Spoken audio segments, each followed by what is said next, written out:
Hello and welcome to episode 236 of the Paint All the Minis podcast. We put the show together so you've got something to listen to whilst you are sitting at your desk and painting your minis of any scale, genre or game. Our aim is to have a relaxed and genuine conversation with someone who's as involved in the hobby as you are, from any level, from top to bottom, because we've all got our own stories, haven't we? We've all got our own little journeys. We can all look back over our shoulders and think, look, I've had a bit of a journey there. So those things are really interesting. This week is the second conversation with Randall from the Imperial Minis YouTube channel. We pick up from the chat that we had back in episode 228. So if you haven't listened to that one, go back and listen to it. It's really important that you get all Randall's history before we jump into this one. In this show, we talk about a few more bits about his YouTube channel, the what's, the way, the whys, and the hows. And we also talk about why he loves people calling him Randy. We also talk about his love of Moonstone and much, much more. I do feel really fortunate to meet people like Randall. The world is a better place and the hobby is a richer and deeper thing because of people like him. So thanks a lot, Randall, for all that you do. And I feel very fortunate to have met you. Make sure that you check out his YouTube channel, and you can also check out the Paint All the Minis website, where you can see an article from Randall about painting eyes. It's the full package. You can look at the Paint All the Minis website and you can see the written article. So if you prefer the written form, if you are a visual learner, you can go and click on that and you can read his article and look at the pictures. If you are an auditory learner, you can check out his own YouTube channel where he's got a video of the same article. And if you are just a kinesthetic learner, you can just paint some eyes and see what happens. But that is pretty much enough of the pre-ramble. Make sure that you come and hang out with us on the Discord server if you so desire. There's a link in the podcast description that never expires, so you can come and say hello. You can join the Facebook group. You can follow us on Blue Sky.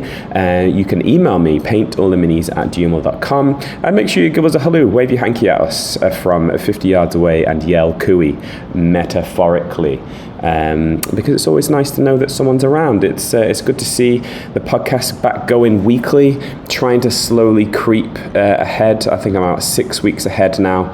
I try and get like 10, 12 weeks ahead, so that if I'm sick, like this week, for example, I'm not so sick that I can't do the podcast, but I can stay ahead. So if I need to dip out for whatever reason, I've still got a lot in the bank. So I'm about 6 weeks ahead so far. We've got some interesting and exciting episodes coming up, which I'll talk about in the post-ramble. But yeah, that's enough of the pre-ramble. Let's go.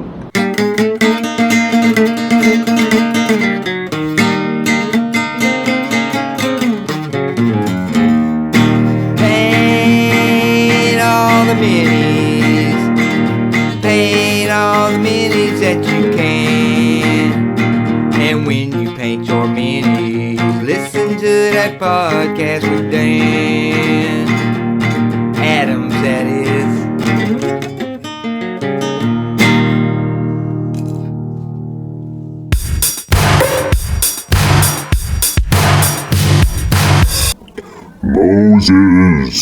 Moses, you missed the first of my commandments, the most essential and central tenet for all men to live by. Thou shalt play painted.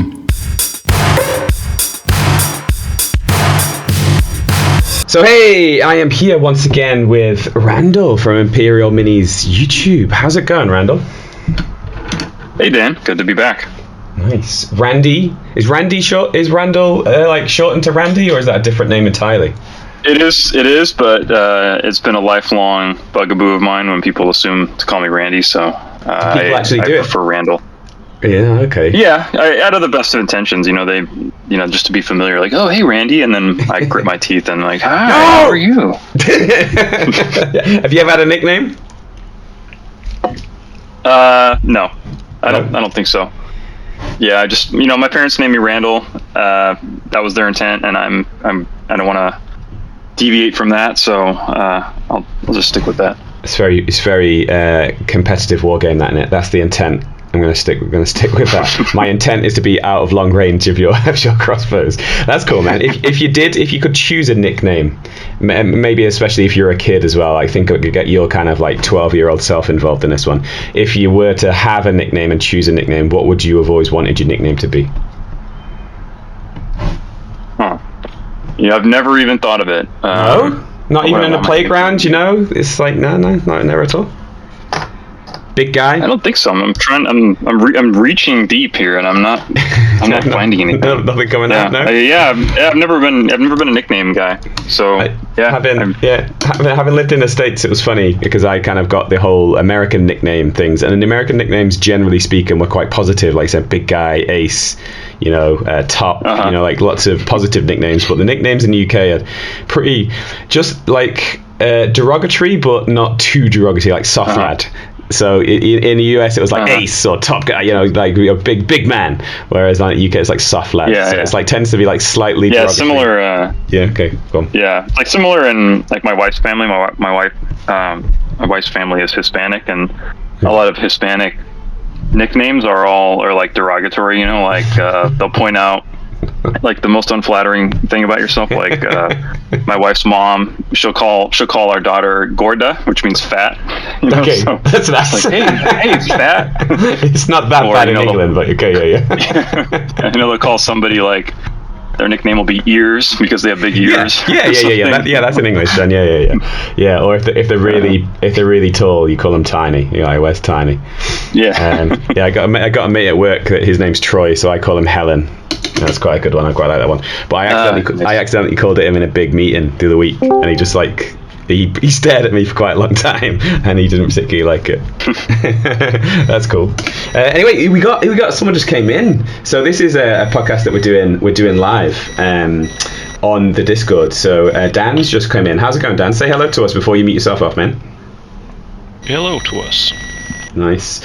So we do this on the Discord server. So there's certain episodes that we record, and people can pop in. So if you're interested in being involved and getting involved in some conversations, you can come and have a listen in the background. You can unmute yourself off, and then you can listen to the podcast as it goes in live, so you can hear all the editable bits and bobs. But yeah, cool. So no nicknames, not ever had a nickname. Nice, it's interesting. And we talked about you being in the US last time, right? And so what's the weather like at the moment? Are you kind of coming into full spring? Is it starting to get hot as you move into summer from winter? Yeah, it's we're now completely out of winter. It's getting back into spring. It's not really hot yet. It's kind of we're in like the several weeks of decent weather for the year before it just gets like unbearably hot and humid here in the Houston area. So we've just had a lot of kind of rainy weather lately, but the weather's still pretty decent. It'll start to get pretty hot here probably in the next month. Nice. Right, so we spoke last time, and we kind of talked about your hobby history, and we talked about games that you played and liked, and we talked about your Facebook post to your community where you reached out to try and get everyone involved in Star Wars Legion, and then you transited into A Song of Ice and Fire, and you started up your YouTube channel. So just remind us, let's lead off with that.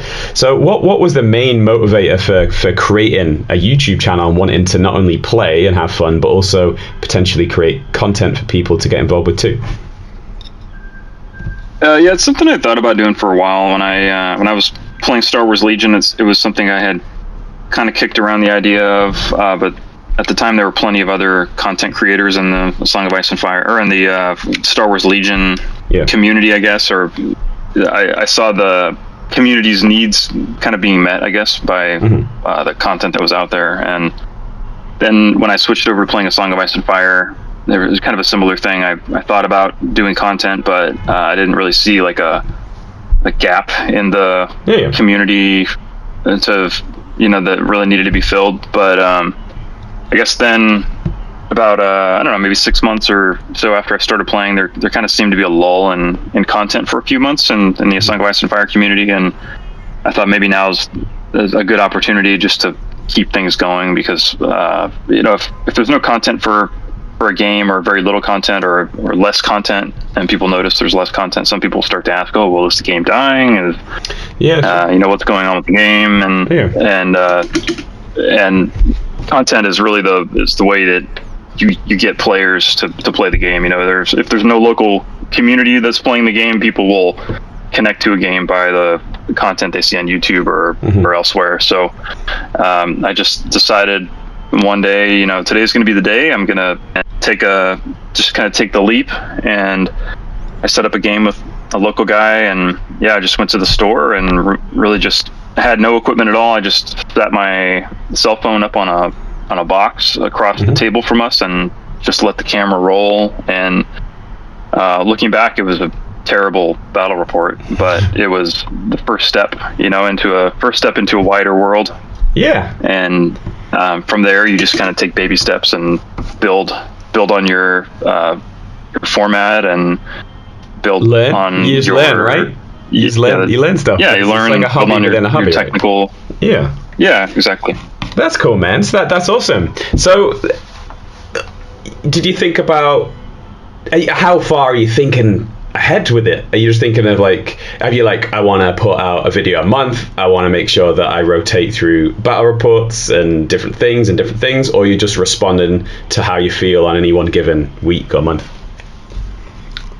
At the time, I just was going one video at a time, really. I didn't have any grand ideas. It was just, let me do this video and then start planning for the next video. And I didn't have any idea of, I want to put out a video a month or 2 videos a month or anything like that. And I think anybody who's seen my channel will know that there are times when I put out a lot of videos, and then there's times when I put out one video every month or every 6 weeks. It all just kind of ebbs and flows with my interest and my time, mostly my time. I don't really stick to a strict schedule, and that's one of the reasons I haven't ever wanted to do any kind of like not Kickstarter, any kind of like Patreon or anything like that. And I don't want to feel like I owe people anything. I feel like I just want to do things, do it when the mood strikes me, and I don't want it to feel like an obligation. So I want it to continue to feel fresh and fun. So I haven't I haven't adhered to any kind of a schedule or anything. I fully subscribe to that. I'm very biased in this regard, but I love that. That's music to my ears, mate. It's a really great mentality. It's a really great ethos. Just do some stuff, see what happens, have some fun with it, and then just literally just let it slide and see what occurs. That's that. So, what would you say? You kind of key takeaways have been so far? So if you someone is listening to this and I would like to see a bigger community for this game that I play, and there's not really much online that I can see participating in for the game that I really like. Is there any kind of pearls of wisdom you can give people, or maybe some words of advice that you can throw their way if they're starting out? What are your biggest takeaways, your biggest learning things that you could maybe pass on for people? I would say just just take a leap and try it and be uncomfortable and just go for it. And then B, I would say, try to figure out what kind of content you want to do is obviously the biggest first step. Do you want to do a podcast? Do you want to do a YouTube channel? Do you want to write articles? Because then that'll dictate kind of the technical side of what you need to do. Like for me, I wanted to do a YouTube channel, so I needed to figure out how to use some kind of a video editing program, and that took a little bit of research. So I would say figure out what kind of content you want to do, and then do whatever amount of research and technical skill building you need. I think I mentioned in our last video that the video editor I use is like the most fundamental Barney the Dinosaur, easy, just featureless video editor out there. So if you're not wanting anything complicated, you can find stuff out there that will kind of meet whatever your level of technical prowess is. So I wouldn't be deterred by that. If you don't know how to use any of these programs, there are programs and software out there for every skill level. So I like that. And I think I mentioned this previously, and I hope I did, because I hope I continue to send consistent kind of opinion on this. But don't get kind of steamrolled or pushed in a direction of having to pay for everything. There are a number of things that you can start out with, which are either very, very, very cheap or free. And there's quite often free versions of different things. And I always get a bit grumpy whenever I listen to someone who's talking about podcasting or YouTube, and then and things like that, and say, oh, you just go out, you buy this mic, $200, and you just go out, get this recording software, it's $40 a month. It's like, whoa, no. Just do, like, you know, get some editing software, just download it for free, use it, and then if it sticks, if your content, you enjoy your content, and you like making it, and you're going to continue doing it, that's when maybe potentially 6 months, 9 months, 18 months down the line, and it's still sticking, and you're still enjoying it, and you know you're in it for the long haul, that's the time to invest in stuff, you know. I think with podcasting, I was doing my first good few shows, maybe 15 shows, were all just with the microphone that was in my laptop, you know, or some very, very cheap, you know, like just the headphones you get with mobile phones and things like that, you know, so you don't need to invest heavily in stuff, right? Yeah. Would you concur with that?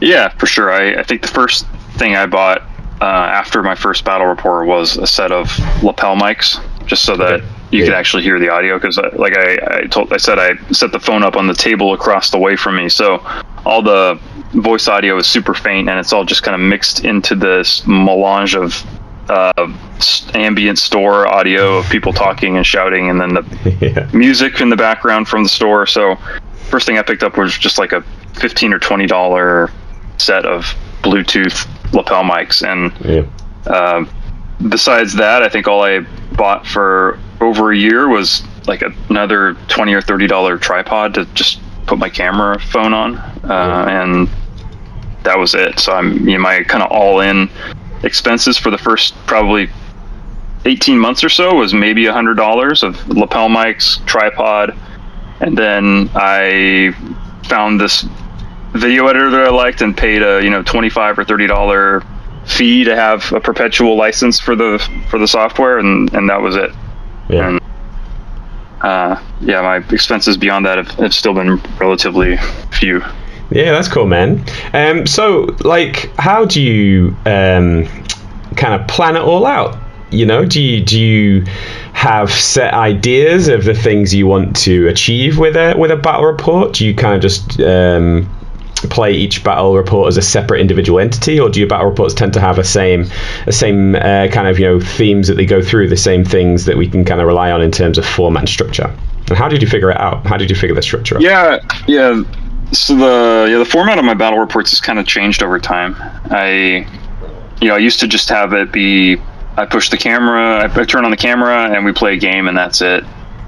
And then a little early on, I added like a little narrative component to my battle reports. So I like kind of trying to come up with a scenario of, you know, why are the Lannisters fighting against the Free Folk or something, because it may not always make sense in kind of a lore aspect. And I guess I like a little bit of that story aspect of it and the world building. So it's actually one of the most fun parts for me of making a battle report, is coming up with the little opening crawl blurb of you know, how these two armies are coming into contact with each other. So I added that in, and then I don't know, maybe a year ago or so, I started doing a little bit more kind of strategic analysis before the game and after the game, where I kind of plot out what my plan for the game is and what I think my opponent's plan is going to be, and then I do a little after action review after the game. So it's evolved a little bit over time, and I also have tried to cut down the length of the battle reports over time. You know, I used to just let it run, and you'd have all the dead air between me and my opponent making decisions, you know, so there'd be a lot of ums and I don't know, should I do this? And then us, you know, talking about, you know, just inanely about whatever. And then I realized people probably don't want to sit through all of that, so I started cutting that came up today. Yeah, believe it or not, like, dude, I watched your most recent battle report at about half 1 a.m. this morning, and I was actually messaging you about it. I'm not sure, I haven't had a chance to talk to you about it, but I wondered if you questioned it. If you calculate the time that I was watching it, I expected you to be like, what are you doing at like 1:30 a.m. watching a battle report? I couldn't sleep. So I'd gone to sleep early, and then my daughter was in bed with us because she was sick, and so she kept on wriggling around and huffing and puffing. So I was like, dude, there's no point just sitting here with my eyes closed, not sleeping. So I got up and I watched the bat rep.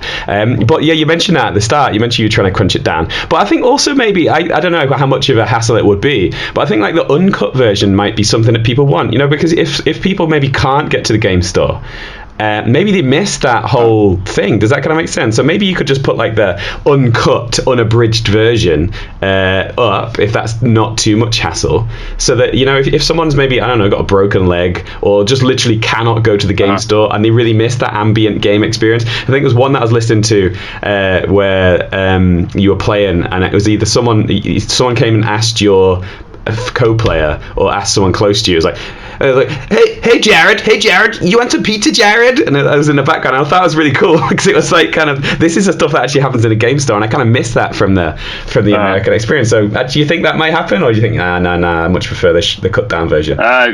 Maybe. I mean, that would take almost no effort on my part. All I'd have to do is upload the raw video, and then I guess I could just put a direct link. You know, I would just unlist it on YouTube so that it wouldn't pop up in people's feeds, and then I would just put a direct link to it in the description of the promo video. And then you could see in the metric, really, right? That. Yeah, you could. Yeah, I don't know. Maybe no one would. I could see if people actually.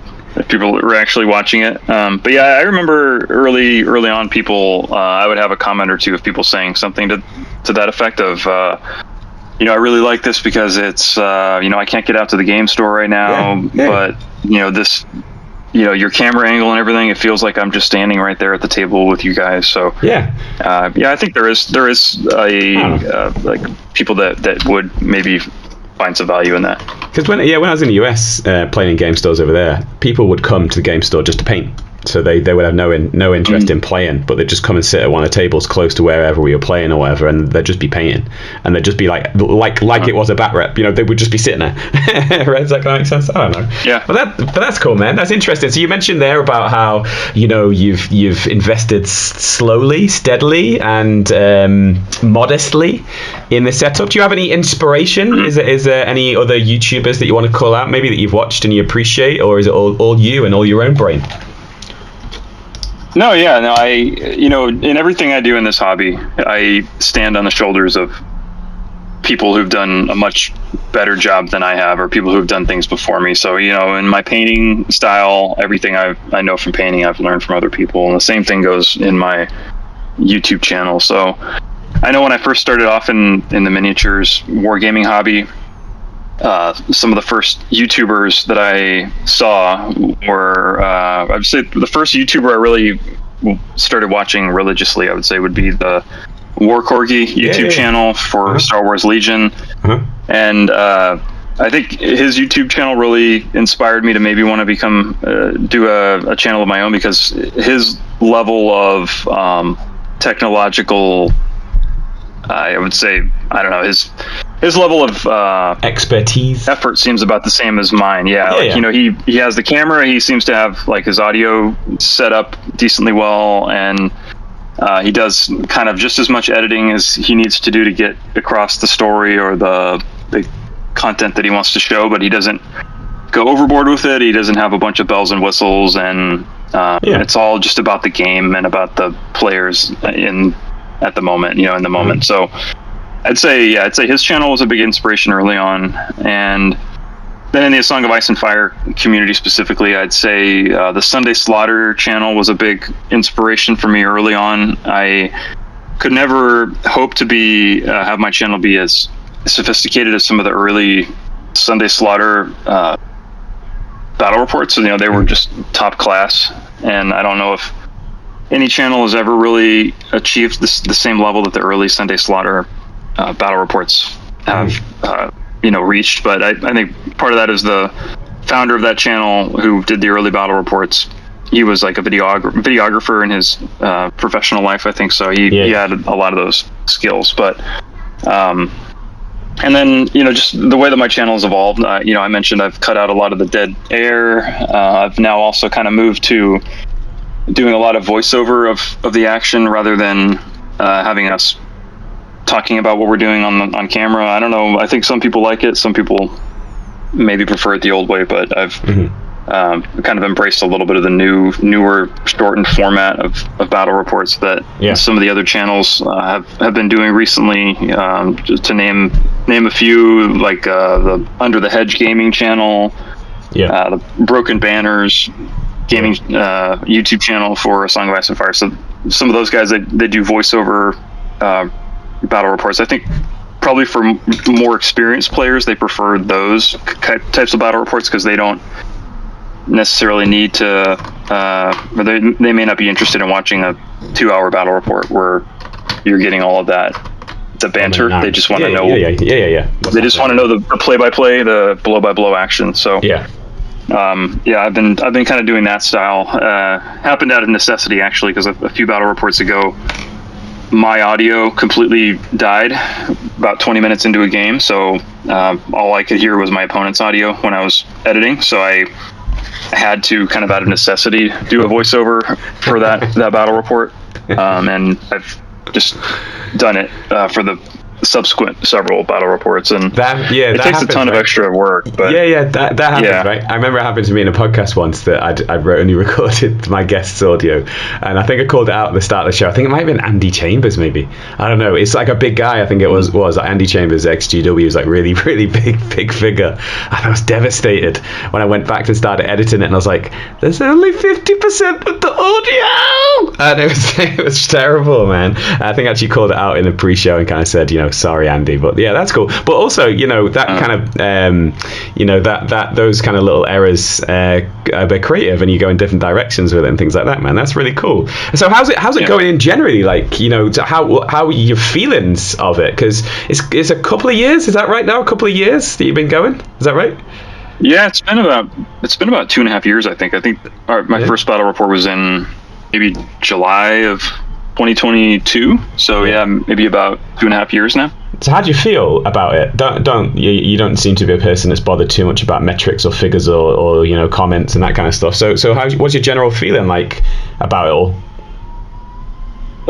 It's good. I kind of still am abiding by the same mantra that I had before, of where I'm not going to have a release schedule that I'm holding myself to. I just kind of go with whatever is interesting to me. So right now I'm doing mostly a Song of Ice and Fire content. I've done some Moonstone content. I've done some painting videos. I just kind of follow whatever interests me, So like in A Song of Ice and Fire, when the Brotherhood Without Banners was announced, I went on kind of like a content production spree. I think I did maybe 5 or 6 videos in the span of 2 months or something. And I just put out, I was like ridiculously productive when it came to making content, and then I've kind of settled back into my usual battle report rotation, where I put out a battle report every month or so, while also having some other videos I'm working on in the background. So I think I'm still pretty much have the same really thoughts about my channel that I did at the very start. It's just kind of my outlet for sharing whatever I'm working on and whatever I'm passionate about. And has anything surprised you? Has there anything surprised you about this? Is there anything that that's happened that you didn't expect before you started? I guess just it's been really humbling how much other people get out of the content that I've put out there. So when people tell me that they got into the game and my videos helped them to get into the game, or they never heard of this game or that game before, and then they saw it on my channel and then they invested in it or something. Those are very rewarding comments. So I guess when I got started in this, I just I did it mostly for the community, but I never really expected there to be any reciprocal appreciation from the community. I kind of thought I was just kind of sending radio signals out into space, and I would never hear anything back from it, But when I get feedback from people that they enjoyed what I do and they find value in it, then that's really rewarding to me. So I always appreciate when I get the feedback, nice comments from people. The feedback from people. It is really important. I felt a bit weird recently, so I started the podcast back up on a weekly basis.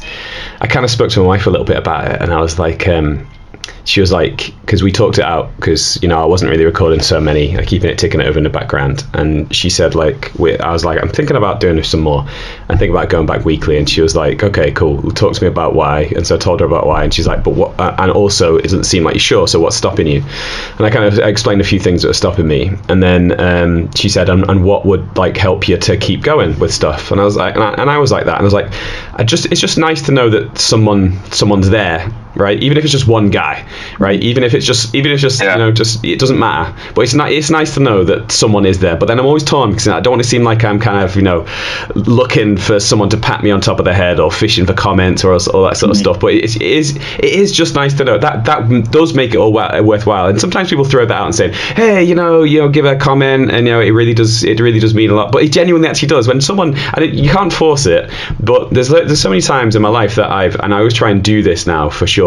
There's so many people that I bump into in my life that when I was younger, I kind of wished that I'd said thank you, or I wish that I'd just shown a little bit of gratitude, because I think that's what the world should be like. So when you do hear someone back, when you do hear that someone's enjoyed your back report, when someone does drop a comment on YouTube, it really does actually mean a lot, right? Yeah, it does. I know a lot of folks, like in their videos, and I do the same thing, will say, if you enjoy the video, give it a like or comment or whatever. And I don't say that for algorithm reasons. I say it honestly just for community engagement purposes. And it does mean a lot to me, and I think it means a lot to other people when there's comments. It's nice to see some actual discourse in the comment section. And generally speaking, all the comments that I've had on any of my videos are 99% very helpful or well-intentioned. I can count on one hand how many just ugly comments I've ever had on videos. Sadly, human nature is you remember those ones vividly. Exactly. You always gravitate all the those. Hundreds of other, all the other comments that are just nothing but friendly and stuff. Those all kind of just blend in together into like an ocean of positive feedback. But you remember every like word of the ugly comments. I wonder why we do that as human beings. I guess it's it's some sort of survival mechanism from way back in the day. Right? Yeah, it's probably some sort of survival instinct. Yeah. That's cool, man. So you're pretty happy, you're pretty comfortable with it. So Our Song of Ice and Fire isn't the only thing that you do. It's not the only thing that you love, and you've mentioned it a few times in passing. But let's dedicate a big old chunk of time to it now. You mentioned your would it be your second love, or would you say it's your primary love, and that's Moonstone? It's when in wargaming, I would consider it a polyamorous relationship. Okay. I don't have a primary and a secondary so much. I would say A Song of Ice and Fire is like my big war game, of like my big army war game, and then Moonstone is kind of my skirmish game. And I can't remember if I mentioned in the first video, but I only ever get myself active in 2 games at one time, just for time and resource purposes. But that's iron discipline. That's iron discipline. Is that something that comes naturally to you? So only having 2 games, only getting involved in 2 games, is that something that's quite easy for you, or is that something that you've had to learn and develop? It's easier as I would say it's easy because I'm very constrained in the amount of budget that I can allocate to games. Also very constrained in the the marital judgment that I am willing to endure from my beloved wife for bringing new boxes of new types of minis into the house. So really, but more than anything though, it's just the time. Time. I feel bad, and I feel a little bit like a failure if I bring more stuff into the house that I have very little chance of actually painting. So the hobby is supposed to make us feel good, and when I bring a bunch of extra junk into the house that I know I'm never going to get around to, it just makes me feel bad, and that's the opposite of what we want. Yeah, but it's true. You're right. The words that are coming in your mouth are totally correct, but a lot of us, myself included, we know this, but we still just buy some stuff anyway. So man, more power to you, man. You need to write a little book on this. You need to write Randall's method of acceptable consumption. A TED talk on discipline in the hobby. Yeah, sure. Because I've learned it, but learned it the hard way. So I got to where you're at. I'm pretty much able to kind of keep a lid on things, but I've had to learn that the hard way because I was a little bit like a kid in a candy shop. When you first get into the hobby and you find all these new games, and then you break out the original GW kind of bracket and fire in, and it's very easy to kind of get swept away by these games. So man, more power to you to be like that. Honestly, I would love to read that blog or listen to that video. Just kind of all the stuff. But that's nice, man. So yeah, but Moonstone. So how did you first start to know about Moonstone? What made you excited about it, and what were your first steps? So I think the first time I heard about it was one of my local game stores called Goldmine Games. Really great game store in my area. They started stocking Moonstone, I think, shortly after the Kickstarter came out. I think they backed the Kickstarter at like the retailer pledge level or something. Nice. And the owner put some posts on Facebook about it, and I thought, those minis look kind of cool. Or I think I just saw the box art, and I'm like, oh yeah, that looks kind of interesting. But I'm playing this other game right now, and I don't have time for something else. So, I think at that time primarily just playing. I was playing A Song of Ice and Fire, I think at that point, and then I was also playing Warhammer Quest: Blackstone Fortress, which is kind of one of my long-term projects in the background that I've already acquired everything for, so there's no more acquisitions going on for that one, but that's just kind of one of my long-term painting projects that I kind of go back to every now and then. But nice. I think there came a point when I was looking for a second game to play, and this was around the time that Star Wars Shatterpoint was about to come out, and I was getting really hyped for Shatterpoint, and I was thinking Shatterpoint was going to be like my skirmish game, because I wanted to have a skirmish game that I played also, and I was looking into Shatterpoint. I got really hyped for it. I was on the cusp of buying into it. I think it was going to come out within a few weeks or a month or something, and then I just got a kind of disgust reflex from the game, and I kind of turned away from it. I think it was they had come out, or they had shown a diorama set of like a Darth Vader and an Obi-Wan Kenobi that, I know that, from the Obi-Wan Kenobi show, and apparently they were exclusive miniatures, they were exclusive characters just to that box. And meaning if you wanted those specific characters, you had to buy this $100 diorama box. And the game hadn't even come out yet. And I just saw that as a sign potentially of things to come in the game. Great shout. Yeah. Legit. Mm-hmm. Of minis that were kind of paywalled behind a big chunk of plastic that you didn't care about, like this diorama or whatever. So that really just kind of repulsed me. And because I'm always very budget conscious when I'm playing games, and I just saw that as a big turnoff, because if I got into one of those factions, I would want to have one of everything from that faction, and that would be a big turnoff. So that instantly just turned me off of the game. But then I thought, well, I still want to scratch this skirmish itch, and I think I came across a Moonstone video or two on YouTube, or I thought about the game that I saw at the game store and looked into it, and just within one video, I just completely fell in love with the game, because it was so unique. And the models are the first thing that people notice when they see Moonstone. It's like you come for the models and you stay for the game.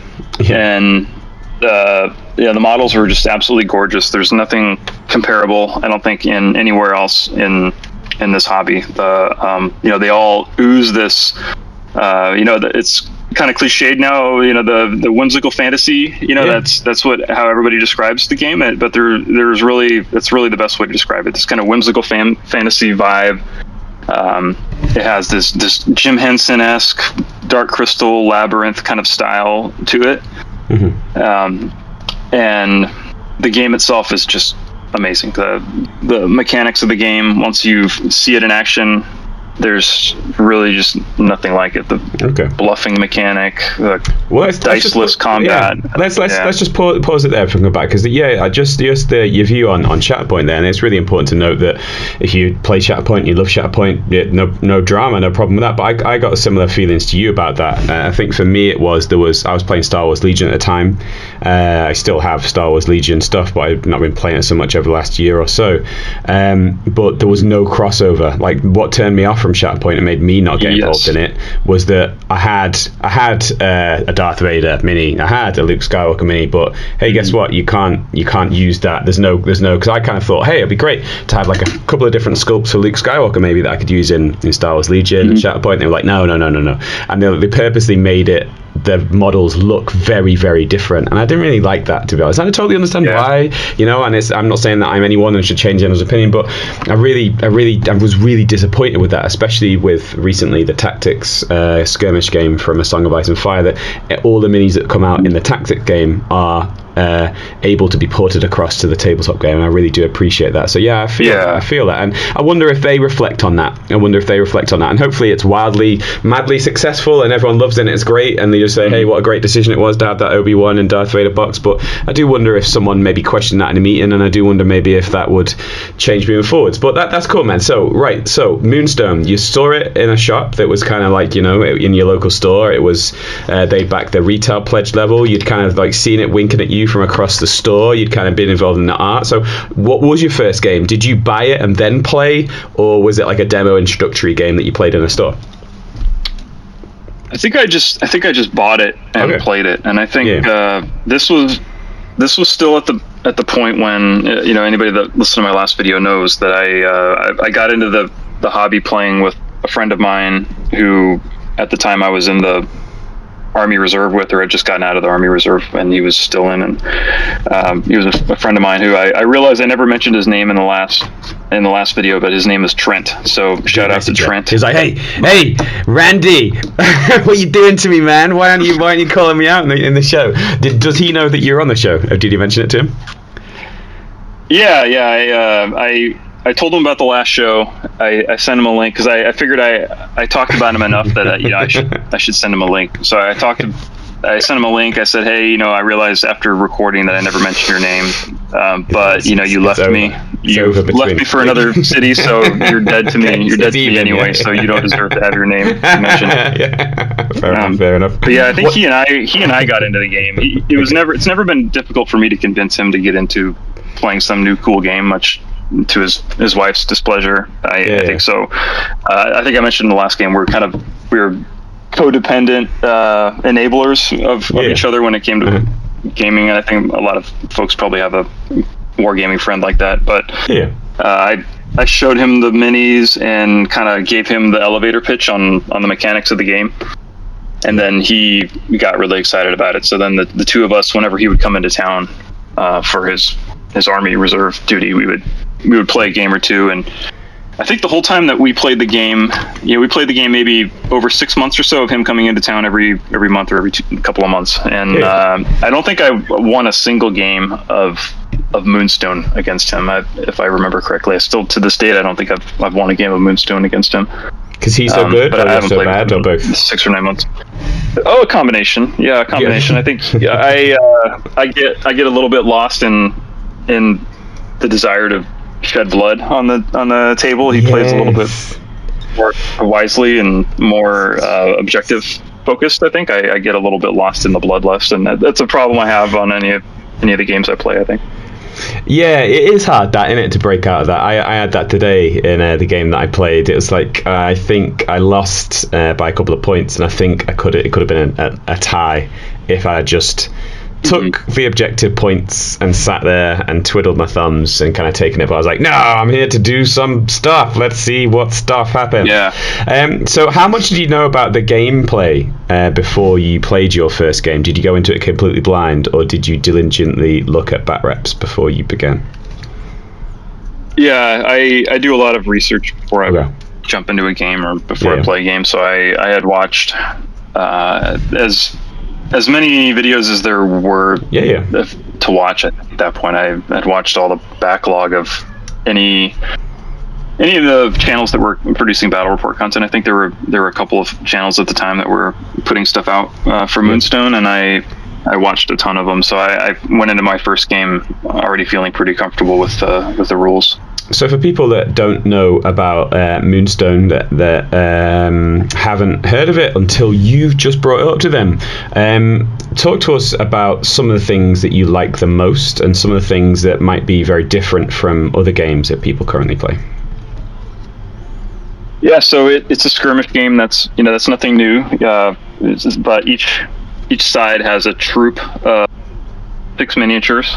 So they're the miniatures are all just wildly different, I would say. So it's not like you have 6 troopers and you have a guy with a shotgun, a guy with a grenade launcher, and a guy with a flamethrower. It's I have some miniatures on my desk right now that I'm working on. I'm staring at right now, and just on my desk I have 4 miniatures. So I'll tell you which miniatures I have here.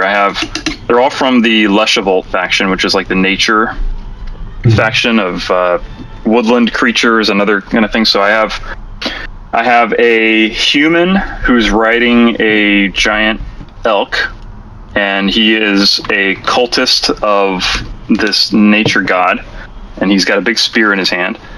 I have a fawn, who's like a goat man, who's a crazy wizard who summons murder bunnies to his side to fight for him. Kind of like a la like Monty Python and the Holy Grail. He summons these little bunnies that will go attack your opponent, and he also summons a gigantic jackalope, a giant bunny with antlers. So that's another miniature in front of me. And then I have a fawn who is also an undead spirit who can like blink around the battlefield like Nightcrawler, and can basically be invulnerable to attacks if they get the right card or something. So there's just all these just wacky, weird characters in this game, and that's just the 4 miniatures I happen to have in front of me. There's like a troll with a cannon on the top of its head and a goblin shooting it. There's a librarian with a pointy stick who's being carried around by a gnome. There's just all these goblin riding a pug. There's another goblin riding a pug who can fart on people. It's just really fun looking at them, isn't it? You're just going through the rule book, and just looking at all the different ones. There's so many. What would you say is your favorite one? Is the one that really jumps out to you as being your favorite? My favorite model? Yeah.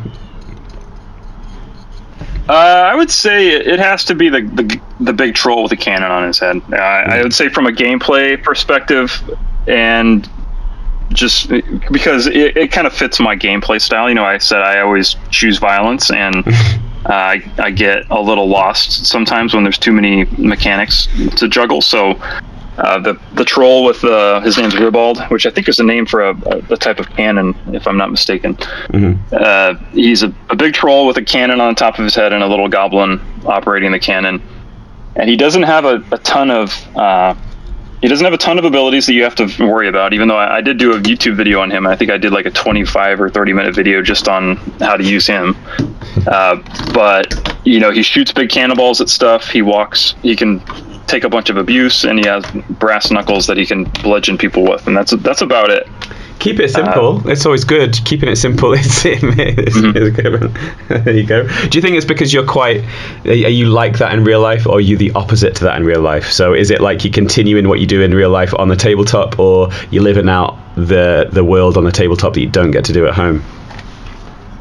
Yeah, no, I'm an extremely violent person in real life, so I play the way I live. No, I would say I'm definitely very simple in real life, though. So I don't like to overcomplicate things. I like things to be pretty simple and straightforward. But yeah, I guess I'm try to be very direct in real life too. I don't like to beat around the bush. Yeah, man, that's cool. Yeah. So what was your first game like? Let's see. So I think we just played the 2-player starter set. So the 2-player starter set comes with 4 models for each troop. Full troop is 6 models, but you can play starter games or lower model count games with 4. I think I played the goblins, and my friend Trent played the humans, the Commonwealth humans. And we, I think my strategy in the first game was just to run at him and just hack at him, but playing as the goblins, that's not usually what you want to do. The goblins have lots of little tricks that they can play, and they to kind of make up for their physical frailty a little bit. And I think I was playing the goblins more as the humans, and the humans are a little bit more straightforward, so I think I got spanked pretty hard. But the thing about Moonstone is that even when you lose, and I've lost far more games than I've won, you almost always just walk away with a big smile on your face. Yeah. Like, no matter what happened in that game, there's just so many wacky things that happen in that game that you can't help but just smile. Like, for example, like talking about my troll with the cannon on the top of his head. He has an ability that, if his fire cannon ability misfires, it ends up just exploding and doing damage to everything around him and pushing everything back. So in the game, you can bluff, basically. If you don't have the card you need to fire off an ability, you can bluff. And if your opponent calls your bluff and has a certain card in their hand, they can cause a catastrophe, and every ability has a catastrophe. So I tried to bluff my way. That's really important to just spend some time on that before we go. So this is for me the reason why Moonstone stands out from any other game. And that is the mechanic of that. So just talk us through like how a combat might happen, or how a magic might happen. Talk us about that and why that's unique. I feel it is unique. I'll use the example, the Ribald, the cannon troll example. So he has this really powerful ability. It's called, I think, fire shoot cannon or something, where you draw from an arcane deck. So there's a deck of, I think it's 18 cards that are divided into 3 colors: green, blue, and pink. And there are 3 1s of each color. There are 2 2s of each color, and there's 1 3 of each color. So there's 1 green 3, 1 blue 3, 1 pink 3, 2 green 2s, 2 blue 2s, 2 pink 2s. And when you want to use an arcane ability, which most characters have 1 or more arcane abilities, you'll draw a certain number of cards from the arcane deck, and your opponent will always draw 6 cards from the arcane deck as like their arcane resist hand. So for Ribald, I think he has a low arcane stat, so I think he only draws like 2 or 3 arcane cards, and his cannon will do 3 times green X -1. So if you draw 3 cards, and let's say you get a green 2 in your hand, you could play that green 2, and it would do 3 times 2 -1 damage. So that would be 5 damage, which in Moonstone is quite a lot. You could kill, or very nearly kill some characters with a 5 wound attack. So getting hit by a cannonball hurts, mate, I would think. Yeah, especially if you're like a fairy or something. If you're a fairy in the game, it's almost lights out for you. So let's say I'm playing Ribald the Troll, and I draw my 2 or 3 cards, and I get a green 2 because he needs green X, 3 times green X -1, and he can do a bunch of damage.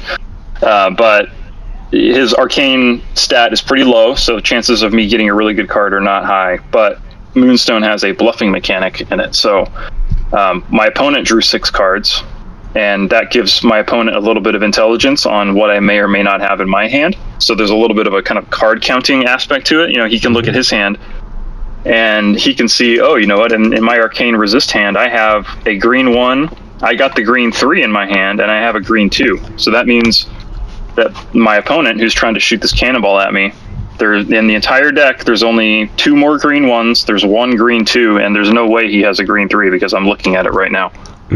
So me as the active player, I can decide, do I bluff and try to tell my opponent that I have a green 3 to get this massive cannonball attack, or do I just say, or do I just say, oh, I don't have anything, pass, or do I try to bluff maybe just a green 1 because it's unlikely he got all the green 1s in his hand, so maybe he'll just let me get away with it. So let's just say, for the sake of argument, I don't have any green cards in my hand, and I really need to get this arcane ability off so I can kill one of his characters or do some damage. So I'll take a card from my hand, I'll place it face down, and I'll say, I have a green 2.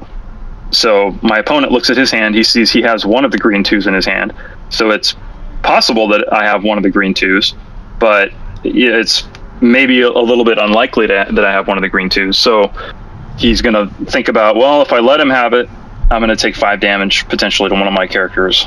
And that's a big risk. So let's just say he calls my bluff.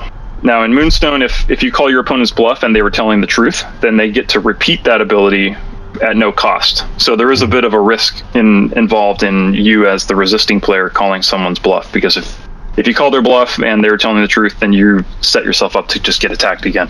Yeah. So let's say in this case, he calls my bluff, and now I flip my card. I have to flip my card to show whether I was telling the truth or not. And now it's revealed that I was lying, that I bluffed.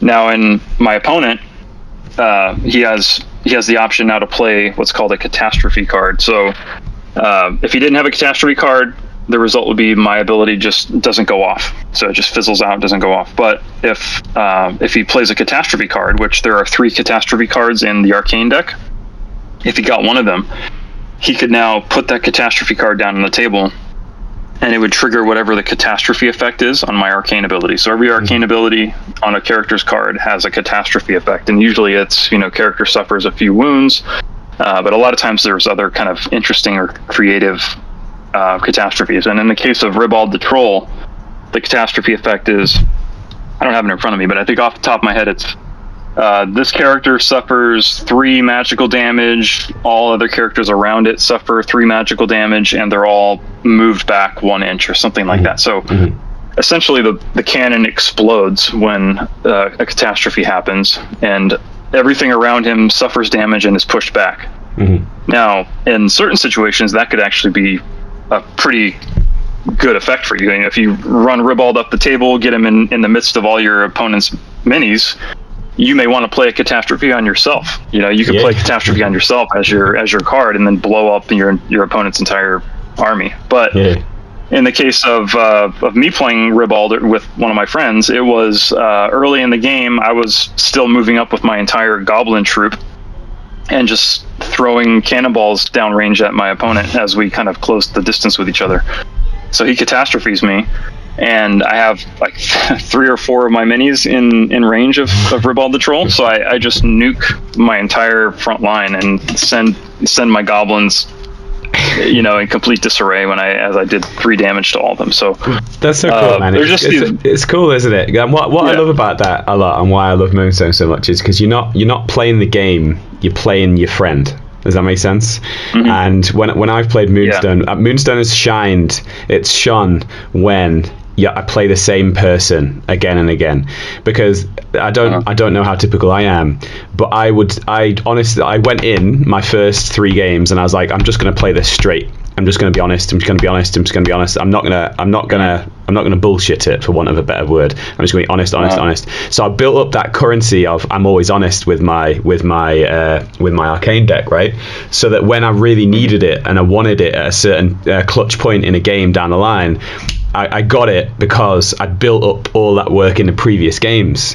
And I can't think of too many games that we play where you can do stuff like that, where it's like you can build up all of, like you playing poker. I guess I've never been a big poker player, but I guess it's a saying. You kind of build up a reputation, you build up this kind of currency of an experience of like, oh no, Danny, he always says a green one, he's got a green one, kind of this, he's got that he's got that. And so that when you really need it that one time, that's the story. That's why I play games. Like when I did that to my mate for the first time, he was like pissed off, but he was also like bravo, and he's always just an awesome experience too. All of those emotions, positive and negative, and it all rolled into one, and that's what games are about for me, right? It's awesome. That bluffing mechanic it just adds such a layer of fun and interest to it. And talking about this Ribald example of me blowing up my whole goblin troop, that's something that happened maybe over a year ago, and it's something that I still remember. And I can't remember individual plays from other games that I played a year ago. It all just kind of blends together because it's so, I love the games I play, but there's a certain similarity in a lot of the actions that take place. But in Moonstone, there's just such wild, crazy things that happen that you can't help but remember them and make every single game memorable. And so there's just so many more memories that I have. Yeah, it's definitely like a unique thing. And talk to us real quick about the combat mechanic too. So let's say that you've got a sharpened stick and I've got a rotten apple and we want to exchange blows. How does that happen? Yeah, so combat in Moonstone is mutual. So it's not a case of it's my turn, I attack you, and you just sit there and take a punch to the face. It's mutual. So if I'm attacking you with my giant jackalope and I'm hopping into range of you and I try to attack you, I mentioned there's an arcane deck of cards. There's also a melee deck of melee cards, and I think it's also 18 cards if I remember correctly. And there's the melee deck is filled with different moves.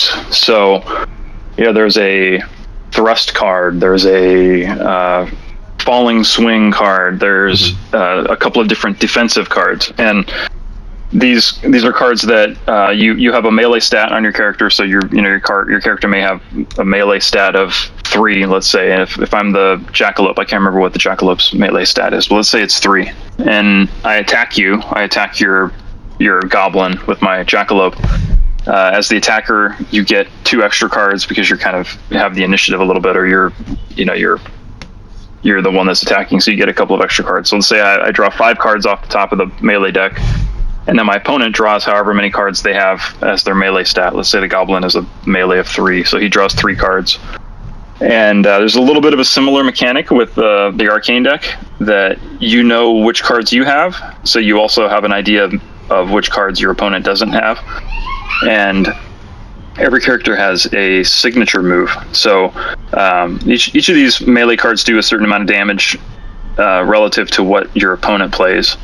So let me put the signature move thing on the side for a second. So if I'm the jackalope and I lay down a thrust card, the thrust card will do a certain amount of damage depending on what my opponent plays. So if my opponent also plays a thrust card, we kind of do the same amount of damage to each other because we're just stabbing right at each other's chest or whatever.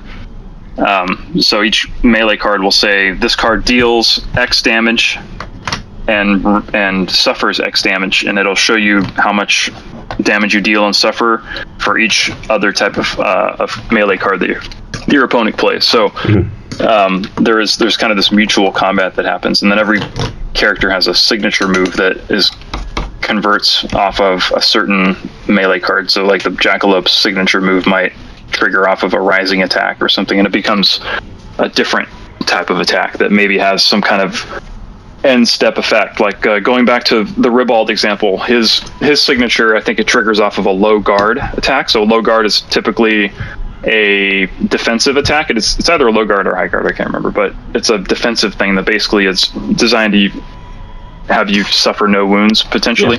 But Ribald's signature move converts into a move called Short Fuse that essentially does what his catastrophe effect does. So it makes him just blow his own cannon up.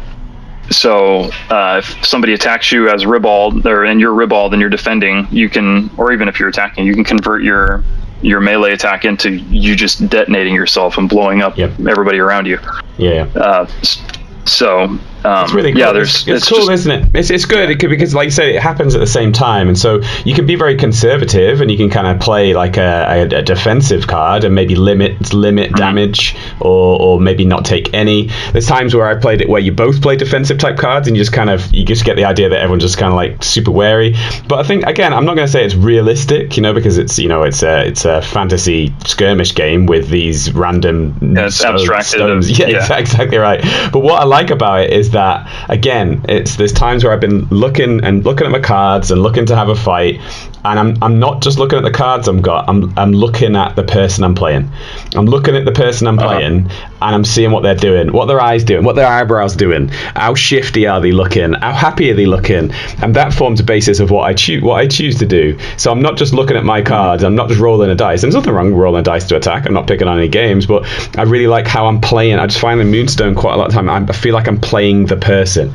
I'm really genuinely actually playing that person. And there's times where we've both been super conservative and nothing's really kind of happened. We just kind of postured a little bit. And there's times where both of you guys are both really going for it and they both really hurt each other. And then there's other times where they play a certain card and you really get the best out of it. But it's just that idea that it happens, it's like bang, and it happens at the same time. And I really like that. It's something that I really like. Yeah, Can't go ahead, sorry.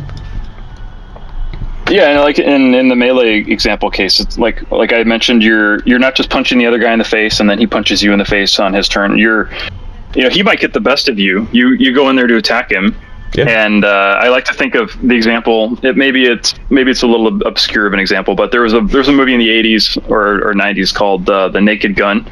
Yeah. Leslie Nielsen. Yeah. It was like a comedy series, and there was one movie where one of the detectives in the movie, he's like this old kind of out of shape guy, and they just captured a bad guy, and the detective has just had it. He's just sick of these guys. He's like, you know what? I've had enough of you punks, you young punks. I'm gonna show you, how we do things on my from my generation or whatever. And this old man, he starts taking off he takes off his badge, he takes off his gun. He's like, I'm going to show you a thing or two, and just basically to say, I'm going to give you a little street justice, show you a thing or two.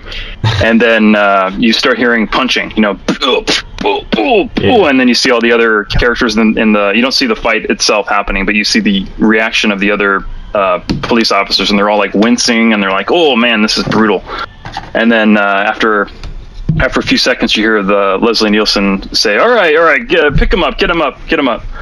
You're expecting to see the criminal on the floor knocked out cold, but they pan over and the criminal's in a fighting stance, and the elderly police officer guy is just completely knocked out on the ground. Yeah. And that's kind of how it is in Moonstone, where you can go in, you're like, you know what, I'm gonna show you a thing or two. You thought you could come into my neck of the woods, I'm gonna get you, and then you could be the one that ends up flat on your back. This happened in a game I was playing last weekend. I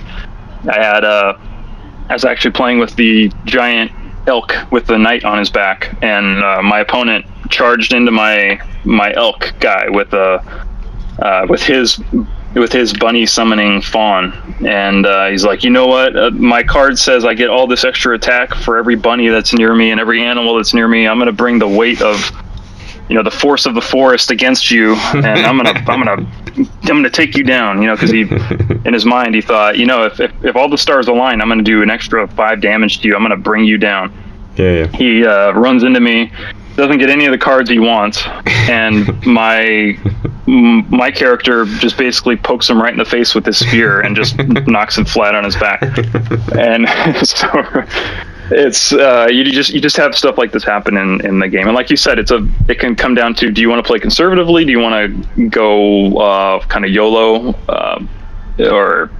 but no matter what happens, you have these fun moments that you remember. The world is fun too. It's important to note that the generic feel of the game, the generic idea of the game, is that these different warbands, these different groups, they're heading out into different environments to get these moonstones. So these moonstones are things that are very valuable, so different warbands are getting them for their own means. Moonstones can be used for various different ways within the universe that's created.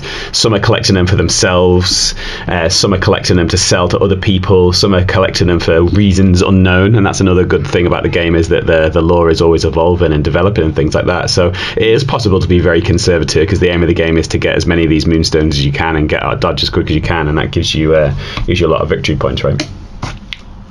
Yeah, and the objectives of the game are very simple. It is to end the game with more moonstones than your opponent, and it sounds like that might get stale, but the game starts with you dropping the moonstones on the table, so it's not like you have this grid that you put the objectives in the same place every time. The game starts with the player literally taking a fistful of moonstones, holding it over the table and dropping them.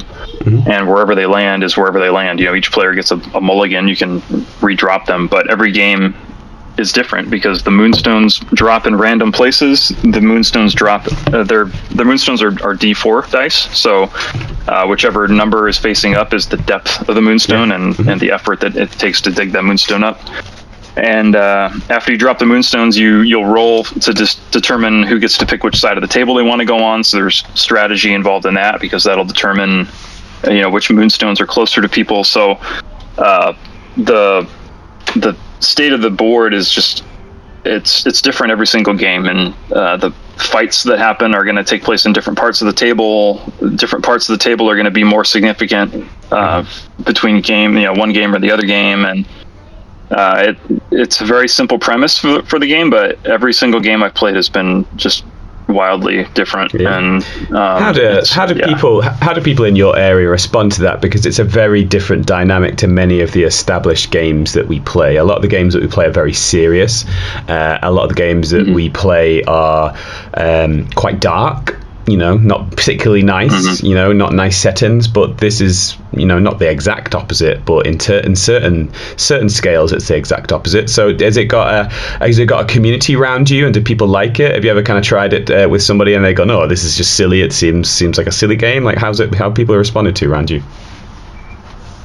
I've never had anybody not like the game, and anytime I've played the game at a local game store, people can't help but watch and enjoy seeing it. I think the community around me is still fairly small. There's maybe 8 or 10 people in town that I know of that play the game. I'm starting up a league for Moonstone pretty soon. In the next couple of weeks, we're going to start playing a league. But when people see the game, they love it. I know there's a couple of stores in my area that carry it, and I know there's a lot of local guys who have bought into the game, who have bought the starter box, maybe bought a few boxes. But all the GW games are just so, I would say like oppressively popular in my area. But I don't want to sound like I'm hating on GW, but they just have such a hold share mark. Yeah, just a hold of the local scene here that Moonstone would probably, even the people that own it, a lot of the people that own it, it's probably their third or fourth game or something. Yeah. So it's hard to like snap people out of that Games Workshop hold. But doing things like hosting this league, I'm hoping to get more visibility for it out there, get more people playing it, more people interested in it, because it is such a unique game. It's such a fun game, and one that I think really deserves more attention than it gets. But I do think it is getting more attention. It is. It seems like since the Shades faction came out, it is growing, and I want to help contribute to that in any small way that I can. 2 stores that I know over here in China have started stocking it now, so that's always a big sign of how popular things are. If stores over here are stocking it, then it's pretty popular. But that's pretty much our time. I got one more question. Again, these hour chats seem to kind of rattle by me. It's always good fun to talk to you about stuff. We give Trent a shout out, so he's going to be happy now. We're giving him. I've shouted him out here as well, so he's going to be happy now. No shouts in the first one, but 2 shouts in this one. What does the future hold for you? What does the future hold for the channel? Have you got set aims and ideas? Are you just going to keep on the rotation? Have you got any different directions you want to move in? Is it more Moonstone stuff? Are you going to continue with Song of Ice and Fire stuff? What's the future looking like, do you think? Yeah, I think it's going to be a mixture of all of that. I have probably a painting video in the pipeline, and probably more Song of Ice and Fire battle reports. I have a series of a Song of Ice and Fire faction videos I want to work on.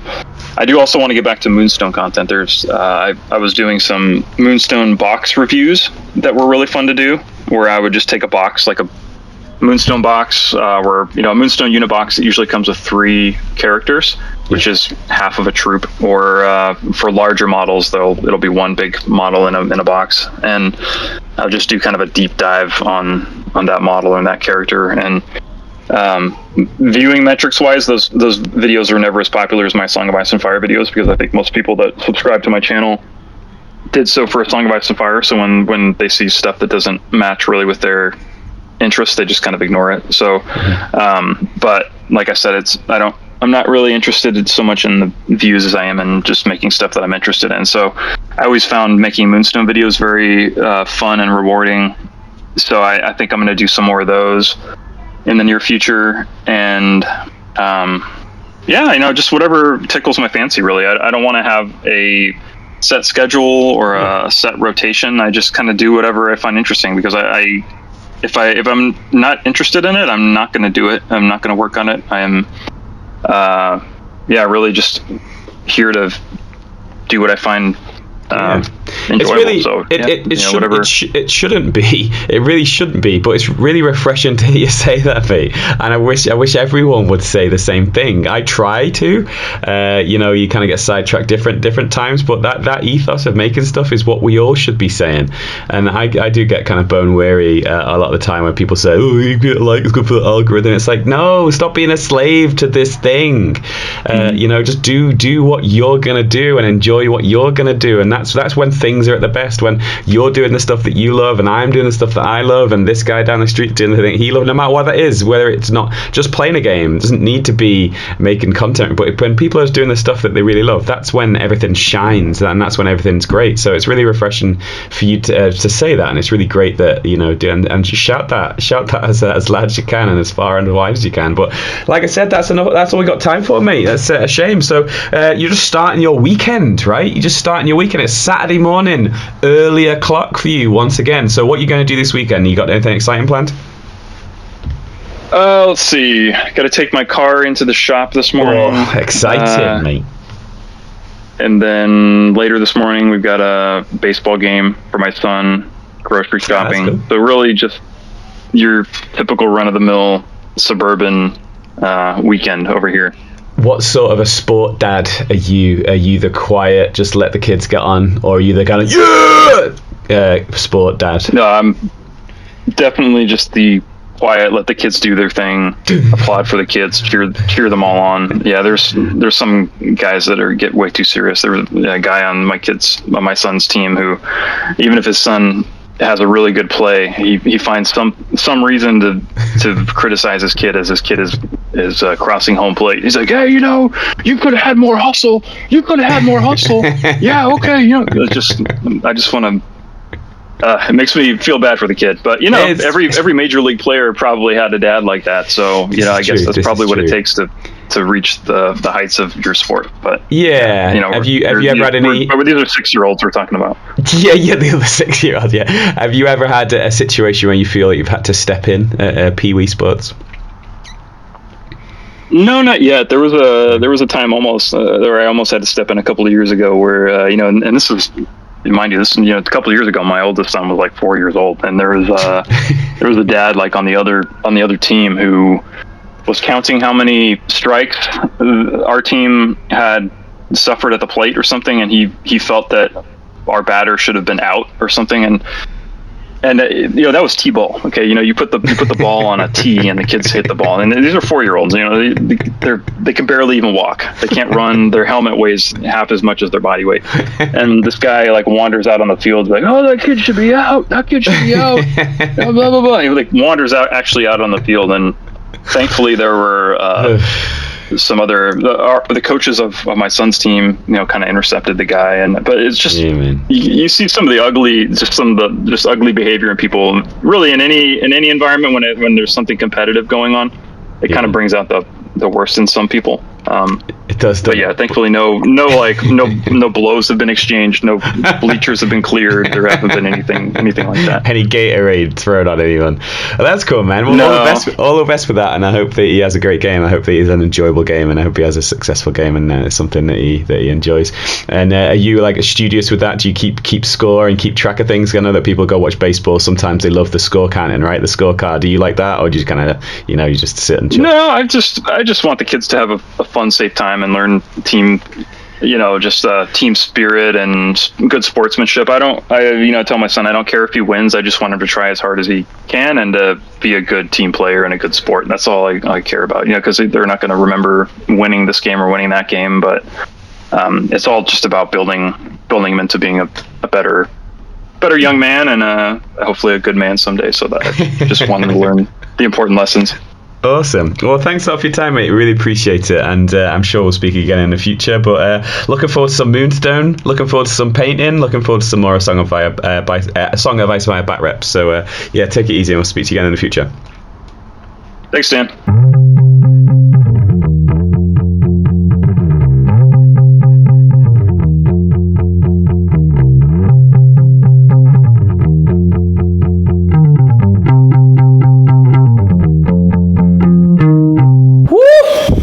Episode 236, all wrapped up there. Thanks once again to Randall of the Imperial Minis YouTube channel. Always good to talk to him, always fun to talk to him.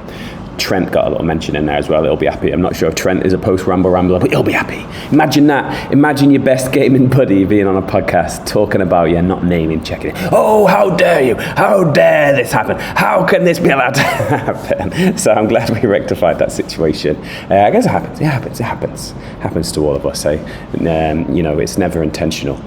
That quote from Alessio Cavatore really rings true, and I've started actually to write that down on my whiteboard in work that I use. Don't ascribe to malice something that can be assigned to incompetence.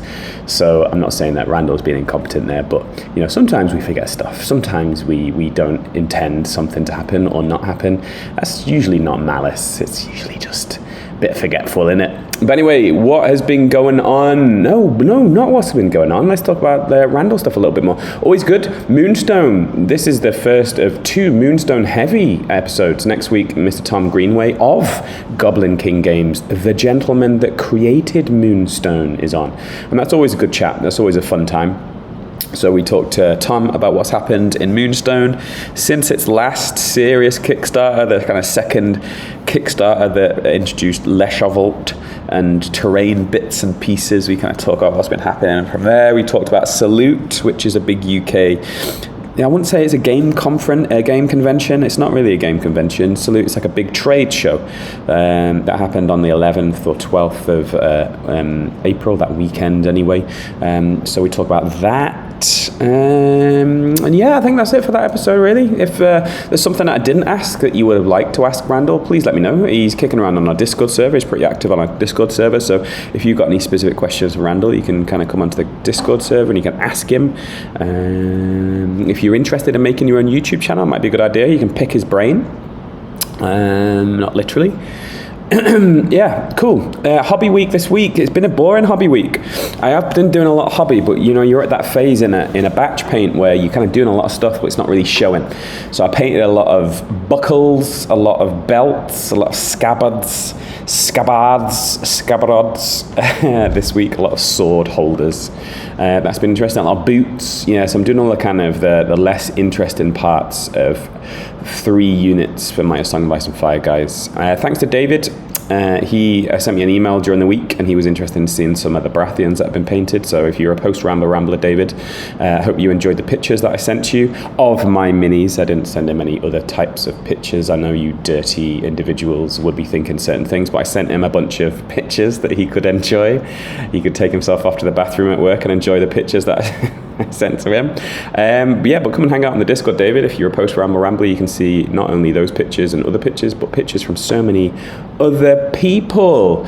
But it's always interesting to know what you've been up to, so make sure you show us. Make sure you come and tell us. At the Discord, we've got a quiz. We are working in the age 6 and 7 quiz book at the moment, so we're getting seeing some pretty high scores on our quiz, which is nice. I think people are feeling a little bit more positive about the quiz experience as we kind of work through the very easy bracket, which is good. I'm getting more as well. I think I'm getting into double figures now with the quiz questions. I always do them before I look at the answers. So the quiz book has got 2 ends. It's got one end is the questions, the other end is the answers. I always do the quiz before I post it, before I then look at the answers and post those. But yeah, come and hang out and doing that. I think that's pretty much it. Who's coming up? I'll tell you who's been recorded and who we are waiting for. So I mentioned Tom.